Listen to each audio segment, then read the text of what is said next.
Unit 8. Two Heroes. Reading. How peace came to the people of the Great Lakes. Long ago, 5 tribes lived on the east of the Great Lakes of North America. For years they had been at war. Within the tribes, villages fought against villages.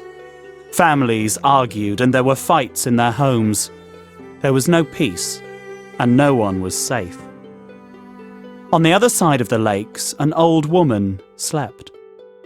As she slept, she dreamed that her daughter had a son. His name was Daganoweda. She dreamed that one day he would take a message of peace to the tribes across the water. Everything happened as she had dreamed. Her daughter had a son. They named him Daganoweda. He grew up to be a brave, wise, and gentle boy. When he became a man, he talked to his grandmother and his mother. He told them that he wanted to bring peace to the 5 nations. They agreed to let him go. Daganoweda set off across the lake. He paddled a white stone canoe to the opposite shore. When the people saw him floating in a boat made of stone, they were amazed. They listened to his words, and at once they agreed to put down their weapons and live peacefully. Daganoweda travelled on to the next village, then the next and the next. Everywhere he went, he brought words of peace, and the people put down their weapons. At last, he came to the Mohawk tribe. The chief was Hiawatha. He was a fierce warrior, but he was not angry at the stranger's arrival. "I have been dreaming bad dreams for many months," he said. "I cannot sleep at night, but I do not know why." Hiawatha called his people together, and Daganoweda spoke to them. "You must lay down your weapons," he told them. "People should not kill each other." "If we do not keep our bows and arrows and our axes," said one warrior, "our neighbors will kill us." "They have already put their weapons aside," said Daganoweda. "They are at peace." "Then we will do the same," said Hiawatha. Before Daganoweda left, he gave Hiawatha a warning. "The chief of the Onondagas lives above the lake. He will not listen to me. He is powerful, and he can harm anyone who listens to me."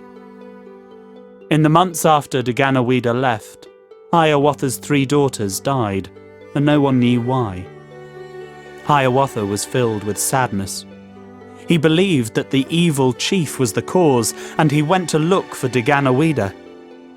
During a long and dangerous journey, Hiawatha fought wild bears and wolves. At last, he found Daganoweda, and he spoke to Hiawatha wisely and kindly.